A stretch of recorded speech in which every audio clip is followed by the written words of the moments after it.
بسم الله الرحمن الرحيم. إن الحمد لله نحمده ونستعينه ونستغفره ونتوب إليه، ونعوذ بالله من شرور أنفسنا ومن سيئات أعمالنا. من يهده الله فلا مضل له، ومن يضلل فلا هادي له، وأشهد أن لا إله إلا الله وحده لا شريك له، وأشهد أن محمدا عبده ورسوله صلى الله عليه وعلى آله وأصحابه وسلم.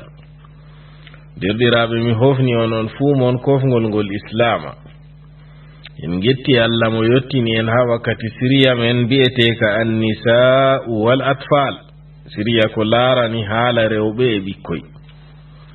to on ciftori ha darseje men caaliɗe, en bolwino ko laarani tarbiya diniya imaniya, waɗugo ɓingel ngel anda ko woni diina iga fajira iga law, andina ngel ko laarani diina magel fuu, ngam to a yeebi ɓingel ha diina a halki ngel. en bolwino bo ko laarani tarbiya khuluqiya, wadgo ɓingel anda gikkuji boɗɗi ko nandi bana gongaku, bana munyal, bana adilaku, bana hande ko laarani bana semtende, ko nandi bani hebbingo alkawal. irin kuje ɗe hande amana renugo ɗum bo en bolwino kala ko wiyete gikkuwol bongol fu kadi holle ɗum ɓingel igangel pamarel. en bolwino bo to on ciftori ko laarani tarbiya jusmaniya, hande laarango jamu ɓingel, koltal magel, nyam magel, yar magel, nyawndugo ngel, hande ngel waɗa sport ko nandi e majum. ɗum bo en bolwino ɗum to on ciftori.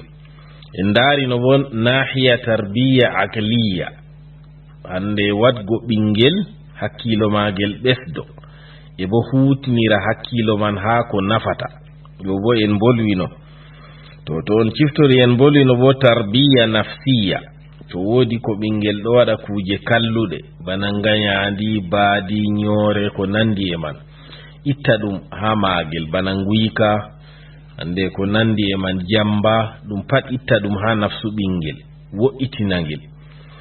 to kadi to on ciftori en naftino ko ha ko wi'ete no tarbiya ijtimaiya.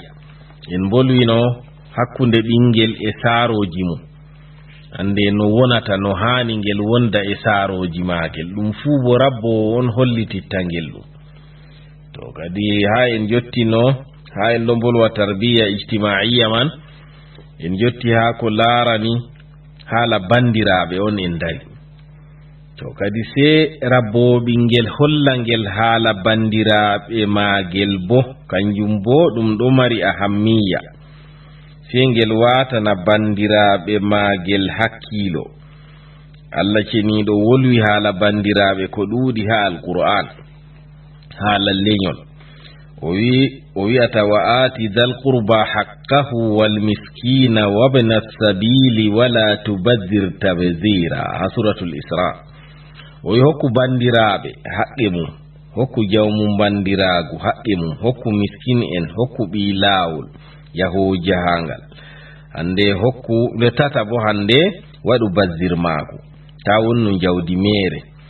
Allah cendoyi wa'budu llaha wala tushriku bihi shay'an wa bil walidayni ihsanan wa bidhil qurba wal yatama wal masakini wal jari dhil qurba.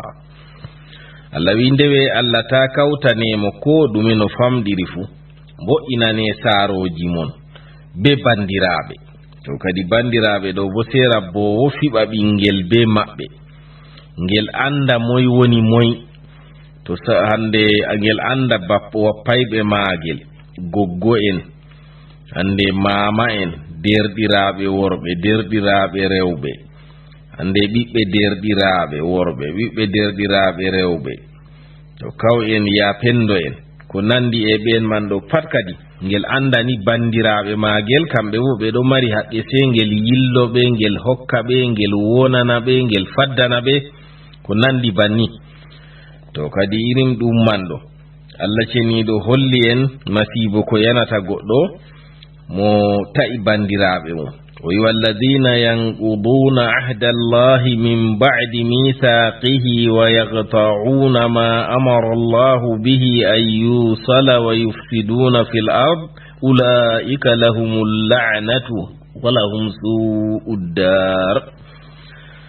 قال الله تبارك وتعالى: والذين ينقضون عهد الله من بعد ميثاقه ويقطعون ما أمر الله به أن يوصل ويفسدون في الأرض أولئك لهم اللعنة ولهم سوء الدار.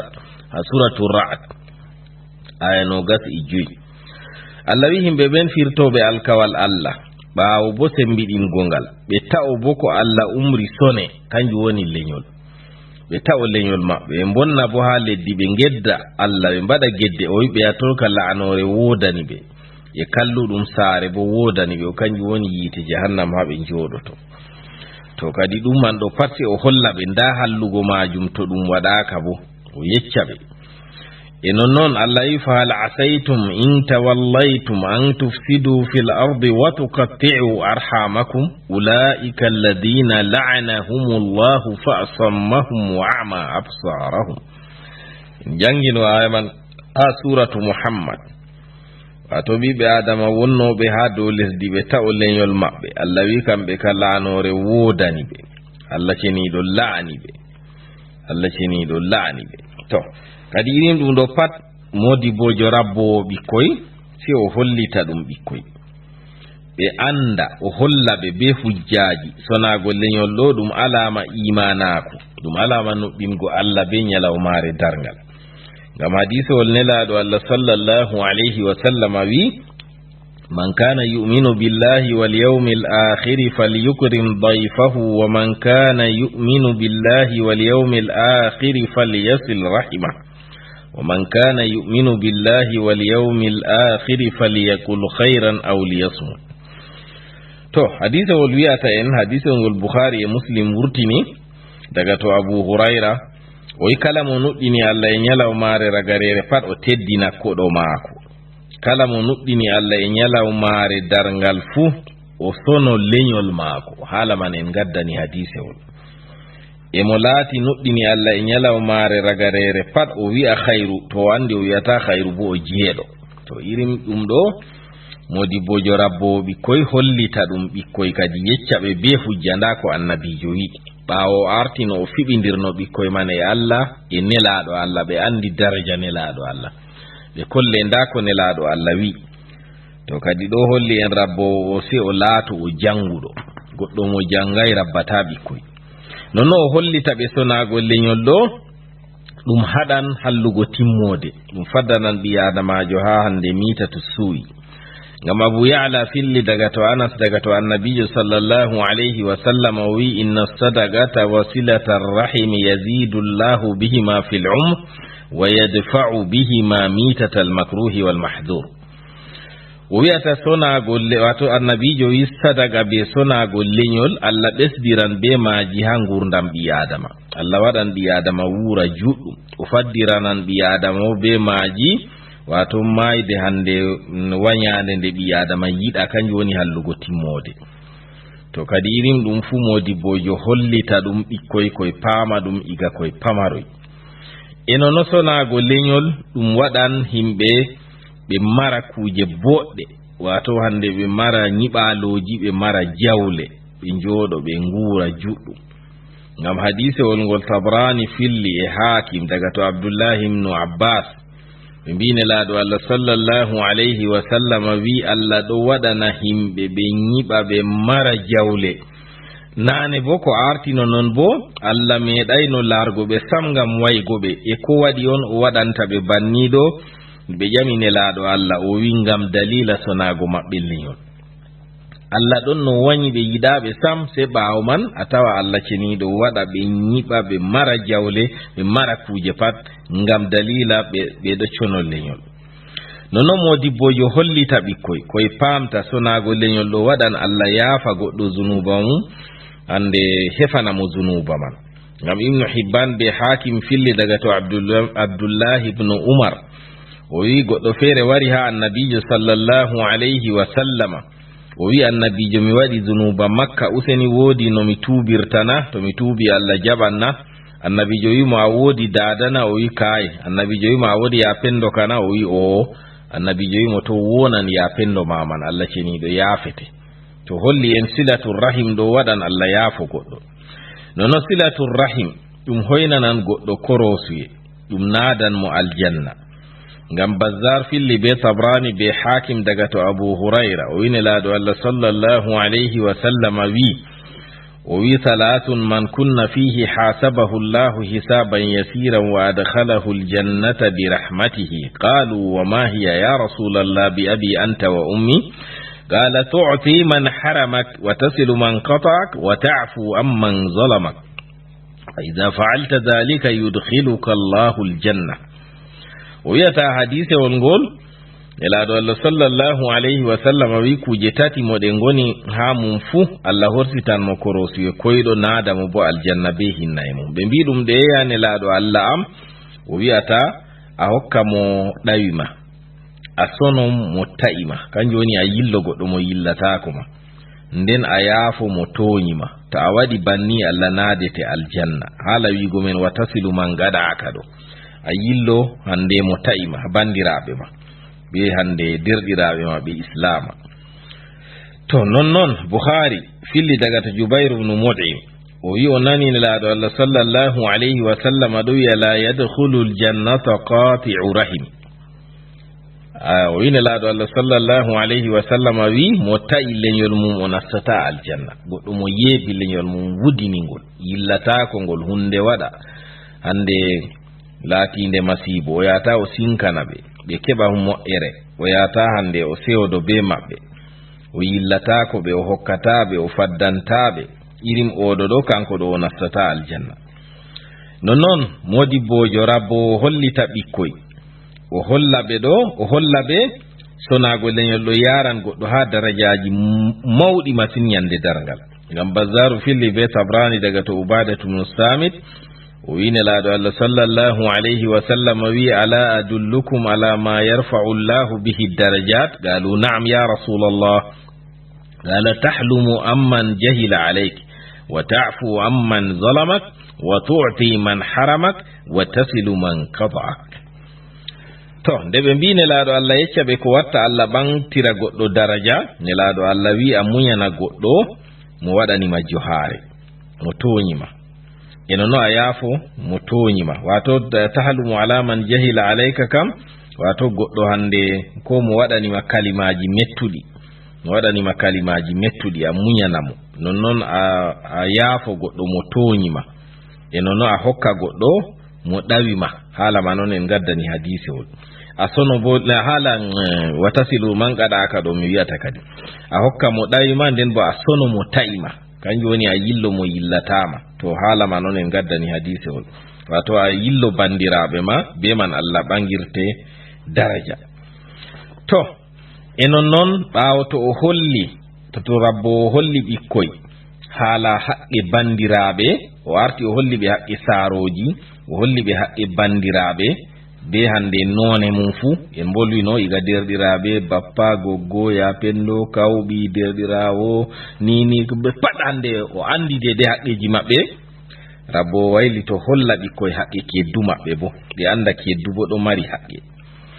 Ngam Tabrani filli daga to Ka'b ibn Malik o wi goɗɗo feere wari ha annabijo sallallahu alayhi wa sallam o wi ya nelaaɗo Allah min kam mi jippi ha fattude wayne en wato mo ɓuri yam torrugo ha maɓɓe kam mo ɓuri yam ɓadago keddal mo ɓuri heddugo be amon ɓuri yam toñago. Sey nelaaɗo Allah sallallahu alayhi wa sallam neli Aboubacry be Umar be Ali ɓe ngari ha julurde o wi ɓe ngara ha julurde ɓe ndaro ha dammugal maare ɓe ngoyno ɓe mbiya ala inna 40 daran jar wala yadkhulu ljannata man khafa jaruhu bawa'iqa. o wi ɓeeɗo sahaabo en mawɓe ɓe aboubacry umar ali ɓe ngara ɓe ndaro ha dammugal juulurde ɓe ngoyno ɓe mbi'a ci'e 4 ka pat ɗum keddu, wakkere fuunama ci'e 4 ɗum heddiɗiraaɓe ma, alima iga mo heddi be ma ha yotto saare 4 pat ɗum kedduma haqqe maako ɗon dow ma, nonno wakkere hirna, nonno woyla, nonnon fombina. on ngoyno on mbi'a banni annabijo wiɓe, nden bo on gecca ɓe kala mo keddumum huli sharru mum pat on ka o nastata aljanna. hande kedduma ɗo hula sharru ma a torran mo, to an ka a nastata aljanna. haqqe kedduɗo ha wakkere islama ɗum kuje 4 on ko watante hakkilo. to ɗum ɗeyeje tata a torra kedduma, nden bo a rena mo, a faddana mo ha to goɗɗo yiɗi mo toñugo, nden bo a huuda be maako be boɗɗum ta a sadnana mo kuudal. e nono to o toñima bo a muña. kuje ɗe 4 on woni ɓi adama watanta hakkilo ha keddumum. miɗo fuɗɗita ɗe, ɗum ɗo paɗo rabbo holla ɗum ɓikkoy. en mbi aran kam tata a torra mo, ɗiɗaɓol man bo to goɗɗo ɗo toñomo a faddana mo, tataɓol man a huuda be maako be boɗɗum ta a sadnana mo kuudal. e nonnon to o toñima a muña. to nangtugo torra mum tata torra kedduɗo kanjuɗo nelaɗo Allah sallallahu alayhi wa sallam famtini en ɗum. nelaɗo Allah famtini en ɗum, o wiyata wallahi la yu'min, wallahi la yu'min, wallahi la yu'min. qila man ya rasulallah, qala alladhi la ya'manu jaruhu bawaika. bukhari be muslim fillingol. annabijo wi o ka o nuɗɗinayi, o ka o nuɗɗinayi, o ka o nuɗɗinayi ha nde tati. ɓe ƴamata sahaabo en ƴami annabijo ɗum moy on nelaɗo Allah mo nuɗɗinayi o wi mo keddumum hisay sharru mum. bukhari be muslim wurtinigol. to kadi ɗum ɗo se keddu, se goɗɗo anda haqqe keddumum ha banniɗo tata torra mo ta toñomo. ɗum ɗo rabbo hollita ɗum ɓikkoy. to faddango mo hande to goɗɗo ɗo torra mo faddanamo bo, kanjum bo en andi gissa Abu Hanifa no dedei no o waadino be keddu maako. woodi derkejo feere ɗon no heddino be Abu Hanifa. derkejo man ɗo kala nde o warti jemma fu, woɓɓe feere mbiyama wuyko, to o warti ɗo o huɗa Abu Hanifa jemma, nden o wara o yima o wiya adaa'uni wa ayya fatan adaa'u liyawmi karihatin wasidadi sagri. o janga catol ngol banni, o wiya ɓe ngeebiyam na, ɗum ɓe andi derkejo moy ɓe ngeebina. to o yima kadi banni, o wiya ande ɓe ngeebi goɗɗo ni, ande mo wallititta ha nyalawmaare wayninde kayre woni nyalawmaare konu, wato mo wallititta nyande konu be hande faddago ngele, wato faddanago himɓe. to o wi'a banni, o yima banni go salo o nasta o keddu Abu Hanifa. si nyande feere Abu Hanifa fototiri se nani dogari en nangi mo, ɓe kaɓɓi mo ɓe jaari ha laamiɗo.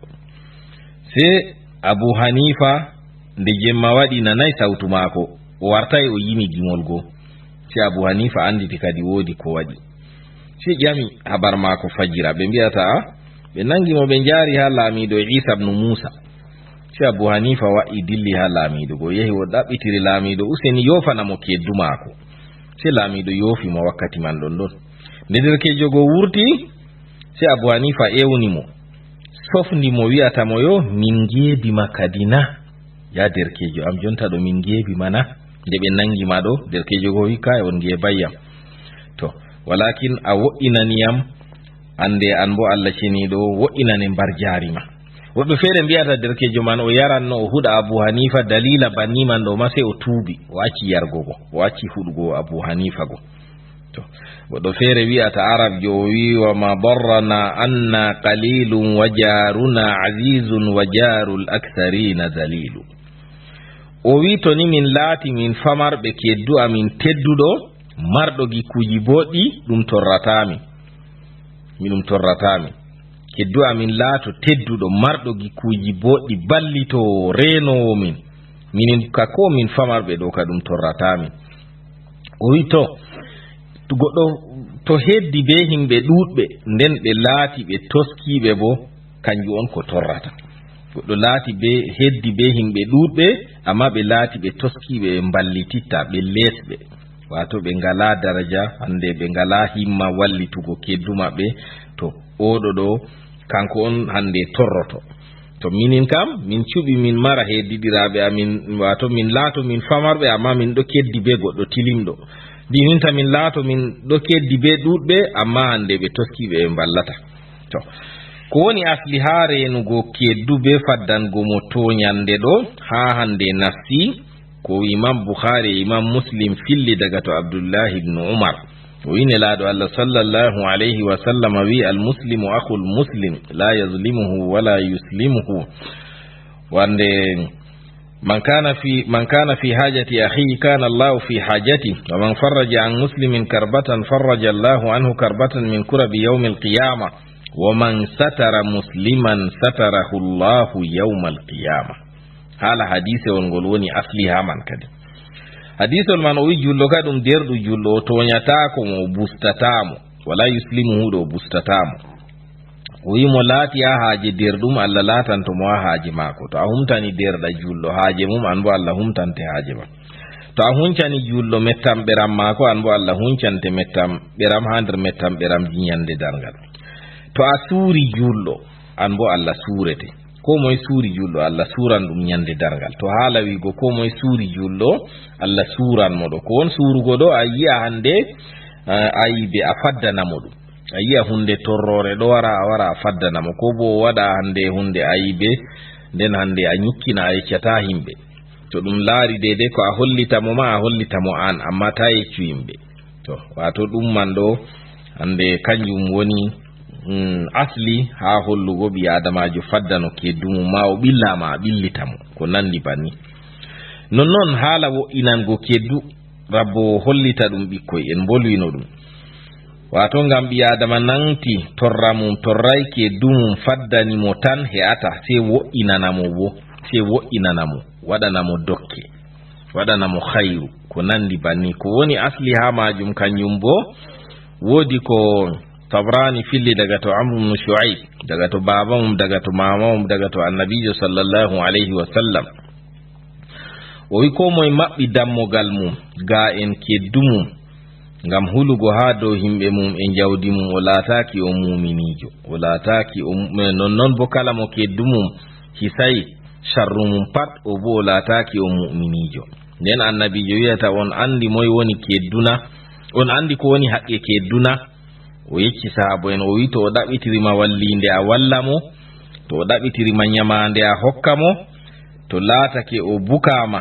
hande a ɓillita mo e to laatake o nyawi a hofna mo to o heɓi hayru a yaha a waɗa a seyna mo to masibo memi mo a yaha a hofna mo to o maayi a tokko janaiza mako tata a waɗa mahol ma towa ha dow wirnana mo hendu sina be dungayere mako ta a torriramo be urengol fayande ma illa to a nokkanan mo to a soodi furwi a waddani ɓikkoy ma a yeeda mo to a andi a yeedatamo moma a nastina ɗum be sirri kadi tata ɓikkoy ma ngurtodo be man jaha kolla ɗum ɓikkoy maako hande ɓernina koy to en andi ha goɗɗo momo naftida be man bo ɗo ka ɗum semtina ɗum gikkowol jullo to nden ka se a yeedamo kadi nelaɗo Allah sallallahu alayhi wa sallama o limti teddingo keddu wo'inango kedduɗo ha nder jikkuji imanako o wi man kana yu'minu billahi wal yawmil akhir falyukrim jara o laati ɗo nuɗɗini Allah be nyande ragarere o teddina keddu maako ɗo ɗum hadisol ngol Imam Bukhari e Muslim wurtini Allah cendo wi wa bil walidaini ihsanan wa bidhil qurba wal yatama wal masakini wal jari dhil qurba wal jari al junuba was sahibi bil jamba Allah wolwi ala keddu man ha ɗo wi wal jari dhil qurba wato keddu laatiɗo ɓadiɗo be hande keddu laatiɗo dayiɗo modiɓe ɗo mari konguɗi ha tafsiru man keddu mo a bandirta be mo a bandirtana ko hande ɓadiɗo be dayiɗo to hande be hande debbo ma pat ɗum hande ɗum kedduma hande ko nandi banni to ɓeɗo ɗo ɓi adamajo watana ɓe hakkilo kadi to annabijo sallallahu alayhi wa sallam o yecci en o wi en heddiɗiraɓe ka ɗum tato keddu goto ma oɗo mari haqqe goto haqqe keddu tan kanko woni mushrik. Keddu goto bo oɗo mari haqqeji ɗiɗi, kanko woni muslim. Keddu goto bo oɗo mari haqqeji tati, kanko woni laatiɗo muslim nden bo hande o bandirawo nden bo o kedduma, o ka oɗo mari haqqeji tati. Mujahid wi'ata miɗon no wondi be Abdullahi ibn Umar, derkejo maako ɗo ɓolta mbaala. Se o wi'ata ya derkejo, to a ɓolti mbaala ɗo fuɗɗiru yeedugo be keddumen yahudajo ɗo. O wi ɗum nde kaja cili oɗo wi'a banni man. Abdullahi ibn Umar wi'ata ngam mi nanni laaɗo Allah sallallahu alayhi wa sallam ɗo wi'a Jibrilu seeday ɗo wasanmi be haqqe kedduni ha mi tamma no keddu kam o waɗanno ɗum rona keddumu. Imam Bukhari be Imam Muslim wurtini ngol. Nder wo'inango kedduɗo hande ɓi adama hokka mo dede kuje ɗe ɓi adama wowa ɓi adama hokkan ɓi adama to o ɗaɓɓitiɗe hama ko nandi bana yite ndiyam, yite ɗo bana asana masalan, bana manda, bana ndiyam. Hande a wuwamo kuje ɗe himɓe wowi wu'ugo, wodi kuje ɗon ɗe himɓe ngu'oto himɓe bana fayande, bana hande tasawo, bana laɓi, bana gasirgal, sagdere, bane o kata ko nandi e majum. Woɓe feere mbi kanjum on Allah wi ha wayamna'una al-ma'un ɗo, ɓe ɗo kaɗa kuje ballitortoɗe ha hutinirgo, wato haɗo kuje ɗe on wolwana ha ton. To arab en laatake no ɓe ɗon no mbaɗira misal ha woɗugo wo'inango kedduɗo be goɗɗo ɗon ɓe mbiyanno Abu Du'ab, kanko ɗo inde mako Ka'b ibn Umama. Ɓe ɗon mbiya jarun ka jari Abi Du'ad, keddu bana keddu Abi Du'ad. Abu Du'ad ɗo kanko ɗo no waɗananno keddu mako, to ngeloba keddu mako majji ko mbaala o yoɓa ɗum o wara o hokka ɗum bana je ko majji ɗo. E to laatake keddu mako maayi o yaha o hokka himɓe mum dedei diya mum, o hokka jawdi dedei diya goɗɗo maayiɗo ɗo, ni o waɗanno. Khawarazmi wi'ata o wi Abdullahi ibn Mubarak ɗon no mari keddu yahudajo.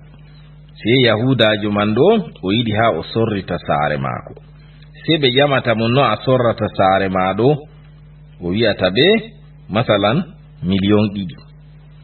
Se ɓe mbimo saare ma ɗo kana nde ɓurata 1,000,000 o wi e gonga mon bana noon mbi nde ɓurata 1,000,000, amma 1,000,000 ɗo ka ceede saare on, 1,000,000 bo se on dokkami ngam dalila haqqe heddugo be Abdullahi ibn Mubarak, ngam o goɗɗo tilimɗo masin. Heddugo be maako ɗo ɗum khairu, kanjum bo se on cooda ɗum 1,000,000 ni o wi'ata. Se Abdullahi ibn Mubarak go ɓe njahi ɓe ngecci mo nda ko yahudajo ɗo wi. Se Abdullahi ibn Mubarak ewni mo. Abdullahi ibn Mubarak ɗum modibojo. Se o ewni yahudajo go o wari o limi ceede saare mum, o hokki ɗum, o wi ɗum jooɗa ha saare ma ta sorrunde.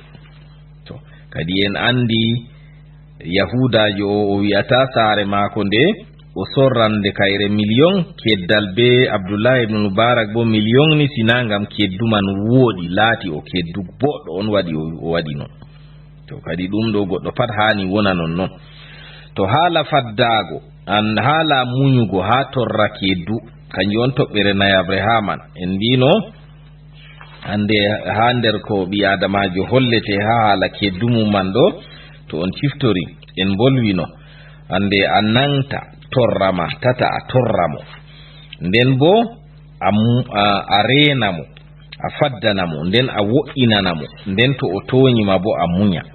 To kadi haala muñal man ɗo kanjum bo ɗum nder hunde laatinde tilimde, to kedduma toñima a muña.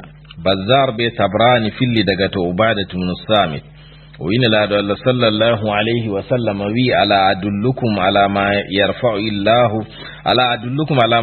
Allahu bihi darajat, qalu na'am ya Rasulallah, qala tahlumu ala man jahila alayk wa ta'fu amman zalamak wa tu'ti man haramak wa tasilu man qata'ak. O wi'ata yo mi handitita on ha dow hunde nde Allah ɓangirta on daraja na, ɓe mbi o yeccumin nelaɗo Allah. O wi to a muñana goɗɗo mo waɗanima johaare, kanjum ɗo man ɗo holli en haala muñango keddugo kadi. To waɗanima johaare a muñanamo, a yaafo bo goɗɗo mo toñima, a hokka bo mo haɗima mo ɗawima, a sono bo ande mo ta'ima, kanjum woni a yillo mo yillatako ma. To kadi Allah cendi wala tastawi alhasanatu wala sayyi'a, idfa billati hiya ahsan fa idha alladhi bainaka wa bainahu adawatun ka annahu waliyyun hamim. Boɗɗum be kalludum fotata, to goɗɗo waɗanima kalludum waɗanmo an ko ɓuri woɗugo, a husitira ha mako be ko ɓuri woɗugo. Ɗon ni a tawan konnejo ma warti giɗo ma, warti sobajo ma ɓaddinaɗo. To kadi ɓikkoy man ɗo a hollita koye banni man ɗo, a hollita koye shafawiyan aran kam ha munasabaji, a yecca koye ɗum be kalimaji, nden ɓawo man a ɗabbagna ɗum amaliyal ɓe giya nonno a wondi be kedduma banni wa hakaza. To kadi derɗiraɓe wakkati men waɗi se en kaɗa ha ɗo, ande ɗum Mahmoud goni on keɗiti yasiri ko larani an nisa'u wal atfal. Assalamu aleykum wa rahmatullahi wa barakatuh.